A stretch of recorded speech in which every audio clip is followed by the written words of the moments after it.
انہوں نے کہا جی وہ نہیں جنگ روک رہے. کہا پھر چلو نماز پڑھو. نماز تو نہیں چھوڑی جا سکتی. آدھوں کو روک دیا تم جنگ کرو, آدھوں سے کہا تم نماز پڑھو. آدھوں نے نماز پڑھی, آدھوں نے جنگ کی.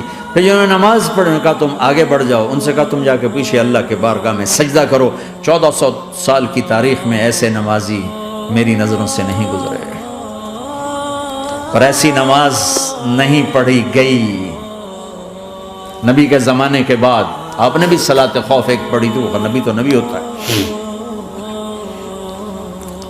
اور کیا ان کا حال تھا, خون و خون, اپنے خون سے وضو کیے یا کربلا کی مٹی سے تیمم کیے.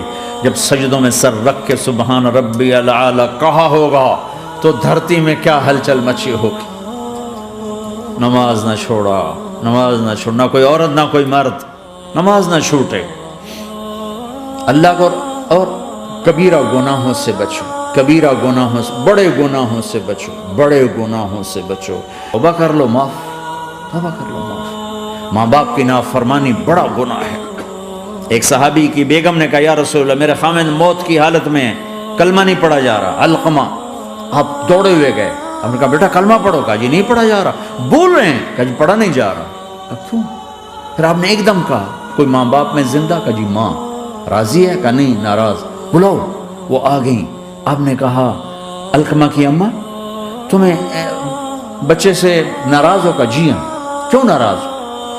کہا جی اور کچھ نہیں, بہت نیک بچہ ہے, تہجد پڑھتا ہے, روزے رکھتا ہے, قرآن پڑھتا ہے, مجھ سے بدتمیز ہو کے بولتا ہے. مجھے ابھی راستے میں بتا رہا تھا ایک ساتھی کہ جی یہاں کے جو بچے ہیں وہ ماں باپ کے ساتھ بہت بدتمیز ہو کے بولتے ہیں. پہلا قصور ماں باپ کا. انہوں نے کب ٹائم دیا تھا؟ انہوں کو ٹائم دیا تھا بچوں پر محنت کے لیے. کہا یا رسول اللہ اور کچھ نہیں ہے, بدتمیز ہو کے بولتا ہے. تو آپ نے کہا معاف کر دے. کہا میرا دل ٹوٹا ہوا ہے. آپ نے کہا اچھا اگر میں اسے آگ لگاؤں پھر سفارش کرو گی, معاف کرو گی؟ کہا پھر تو کروں گی, اتنا تو میں نہیں سہ سکتی. کہ اگر تو نے معاف نہ کیا تو سیدھا اللہ کی آگ میں جائے گا. ہے کون؟ صحابی. آپ نے کہا اچھا یا رسول اللہ میں معاف کرتی ہوں, میں معاف کرتی ہوں. تو آپ نے کہا بیٹا کہو لا الہ الا اللہ. تو اس کے کہا لا الہ الا اللہ اور جان نکل گئی. پھر آپ نے اس کا جنازہ پڑھا اور اس کے دفن میں شریک ہوئے, قبر تک گئے.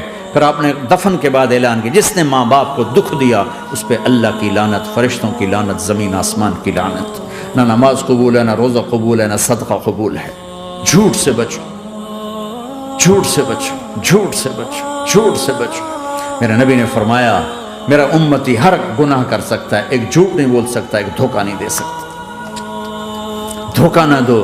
خاص طور پر یہاں کے لوگوں کو دھوکہ دینا تو بہت بڑی گراوٹ ہے. یہاں کی حکومت نے تمہارے ساتھ کیا کچھ نہیں کیا, تم انہی کو دھوکہ دو. ٹیکس بچانے کے لیے جھوٹ بولو, کتنے پیسے بچا لو گے؟ جھوٹ بول کے تم نے سارا ملک بچا لیا تو اللہ کی قسم گھاٹے کا سودا. پیسہ نہ بچاؤ, سچ کو بچاؤ. سچ پراپرٹی ہے, پیسہ پراپرٹی نہیں ہے, سچ پراپرٹی ہے.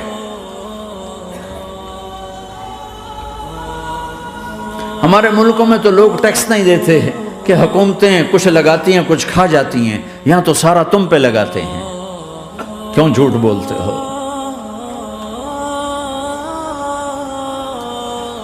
کیوں دھوکہ دیتے ہو؟